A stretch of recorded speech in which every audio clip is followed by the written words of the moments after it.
guys, it's Jessica from Peace Love Books, and today I'm here with a video of authors on my radar. So this isn't technically like a TBR video, but these are all authors I've been dying to read, and I'll be showing the book that I'm most excited to read by them. So it's a pretty big list. I just like kept on adding more and more, but these are authors that I really want to read, whether I have books by them on Kindle Unlimited, whether my friends have read them and love them.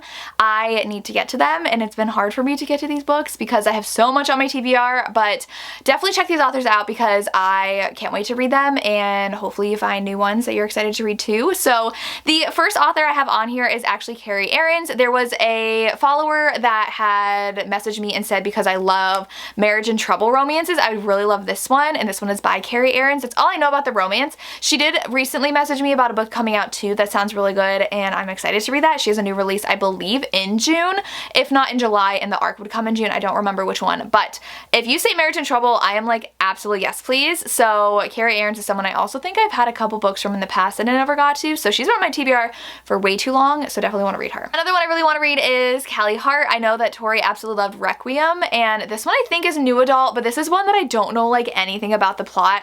I also do have her The Blood and Roses series. I think there's 4 books in it. I have the Mystic Box editions over there, so I think she's more of a dark romance author. I don't know for certain like what that series is about, and when Tori ever talks about Requiem, she is very vague about the plot. All I know is that it takes place at a boarding school, I think, and that's all I know. I do know it also has a trope that I love that someone told me, and I think it's a spoiler though for the book, so I've just seen more people read Requiem and enjoy it, and I do have this copy on my shelves, so I just want to try out Cali Heart to see if I'll enjoy her. Another author I would love to read is Ashley Munoz, and I think that she is a small town author. My Hoopla actually had one of her audiobooks, and it's The Rest of Me. So this one says, oh, I think it's the heroine has kids and horses, and it's a neighbor's romance. So it says, arrogant, bossy, and rude and impossibly sexy Reed was the most infuriating person that she had met. He is the only local horse instructor, and it says the only hope I had at getting my kids in the saddle. So that sounds so good. I recently actually read an A.L. Jackson book that had a horse instructor in it, and I really liked it. I love those small town vibes, and this audio is only 8 hours, and it looks really cute. So I really want to try this author out. I think she was at a signing I went to, and I didn't get to see her because I hadn't read her yet, but definitely interested. Then I do have Jenny Bunting. Jenny Bunting was actually at the Seattle signing I went to, and she gave me one of her books that's also small town that I'm really excited for, and her books just look really good. This one's about a guy who is working for his family's brewery, and it says there's a woman who forces sunshine into my gray sky. So we love a Grump Sunshine romance, and it's age gap, so she's 10 years younger than her, and she is determined to make him like her. And she knows he hates her, but she's gonna keep trying, and it is a small town romance. So I always want to add more small town romance authors to my TBR if you can't tell. So I have not seen anybody reading her, and I'd love to give her a try. Another small town author is Persephone Autumn. So this one also, she has a new book that's already come out by the time my video is going up, and so a lot of authors get on my radar because I see them around signings and their books look really cute.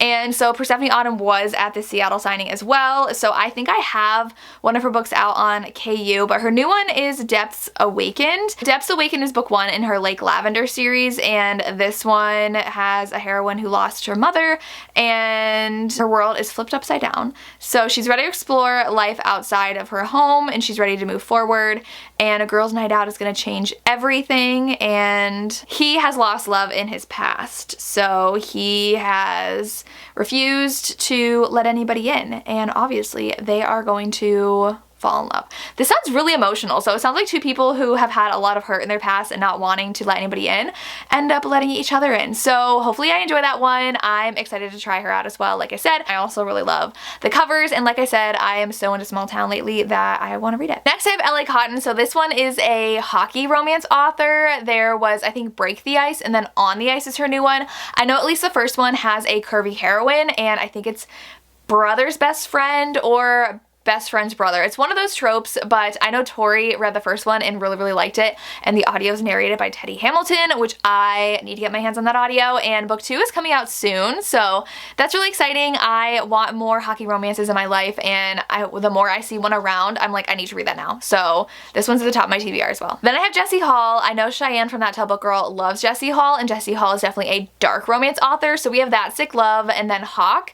Hawk is a kind of a love triangle where he is released from jail and moves in with this girl and her boyfriend and falls in love with a girl, but That Sick Love, she's in a cult. So that one I think I'm more interested in reading. Let me know between the two what you think I would like better, but I'm intrigued. I know a ton of people are reading Hawk at the same time and really loving it, but I definitely want to try out the author. I'm leaning more towards That Sick Love, but we'll see what I think. When I'm in the mood for a dark romance, I will be picking her up. So I have 2 other hockey romance authors on my TBR. We have Veronica Eden. All I know is that she writes hockey romances. I've seen these a lot on Instagram. And then we also have Hannah Cohen, who I know that Caitlin from The Love Librarian loves. Our newest one is A Childhood Best Friends to Strangers to Lovers, Angsty, Who Hurt You, hockey romance, fake dating, Always Been You, plus size heroine. So Hannah Cohen's definitely at the top of my TBR as well. And this one I think came out recently. She was posting about it in December. I think it came out in January, so I don't know if she's had a new release since then, but definitely 2 hockey romance authors I'd love to read soon. I also have Samantha Christie, who wrote some baseball romances, so I have some of them over here. We have Catching Caden, which is the first one, and then I got 2 other ones at Half Price Books by her. I got to meet her at Book Bonanza, never read them though, and I really want to because I need more baseball romances in my life. So this one, I think that he's a baseball player and she's a model and he hits her in the face with a baseball, and that's horrifying, and that's all I know. I don't know the synopses of the other ones. There's Benching Brady and Stealing Sawyer.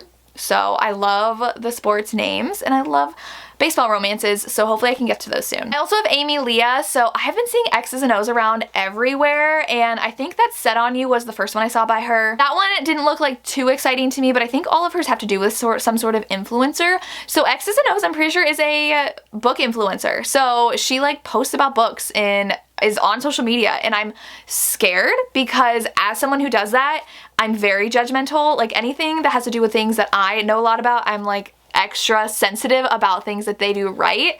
So like teaching as a profession and like having characters as teachers. So this one I've seen so many people read and love though, and I love the cover, so I did get this from the library.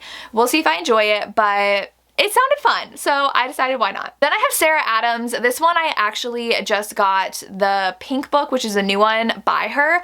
This one looked the cutest. I think that they're all Fade to Black. I don't know for sure, but I know the cheat sheet was, and that's what she got popular for, but a lot of people have reading this new one, and I just love the pink on the cover. And we have a hero with tattoos, so it's small town, opposites attract. He's the bodyguard, because I asked Zay from What He Reads if I had to read When in Rome first, because this is book 2, and she said no, he's the bodyguard of the heroine of book 1, and that's all you really need to know. And I think she reads romance, and she owns a flower shop. This sounds so good, so I bought it and I'm intrigued, and I'll probably bring it on vacation with me because it sounds like the perfect summer read. Then I have S. Mastery, who I think writes dark hockey romances. That's all I know. I've been seeing the covers around a lot and they're really eye-catching, so again, if I'm in the mood for a dark romance, especially a hockey dark romance, I'm gonna check these out. If you can't tell, hockey romance have been everywhere. It's like small town and hockey are like taking over books right now, and I'm totally fine with it, and I'm adding them all to my TBR. Another one I have is Kale Krieg. I think I talk about this author like literally all the time because I still have not read The Black Swan Affair, which sounds so angsty. Like I think she's in love with someone, he marries someone else, so she marries his brother. Obviously things are gonna get messy, and the messier the better. I'm in the mood for like a super angsty messy romance. I need to read one of those because I've been reading a lot of like cutesy fun, single dad, small town, but I'm an angsty reader at heart, and I need that to just like quench the angst longing that I have sometimes, so I should read this soon. I really should. And the last author is S.J. Silvis. I've been seeing Weekside everywhere. This one is another hockey romance, but it's new adult, and this one she ends up being roomed with him because she has like a gender neutral name. They think she's a guy, so they room her with him, and she finds out I think that her boyfriend was cheating on her, so her new roommate is like, let's fake date. So it's a fake dating hockey romance, which I also think is pretty common of like a combination of tropes. I feel like there's a lot of sports romance that involve fake dating. I think Rebecca Jenchak's new one is also football fake dating. So I am here for that trope, and I'm here for more hockey romances. So hopefully I enjoy S.J. Silvis. She's blown up, definitely, and I don't know when she'll have a new release, but I need to read this one. And those are all the authors that are at the top of my radar. Let me know if you have any others you really want me to read, or which one of these I should start with. I would love to hear, and that's all I have. As always, thank you so much for watching, and have a good day. Bye.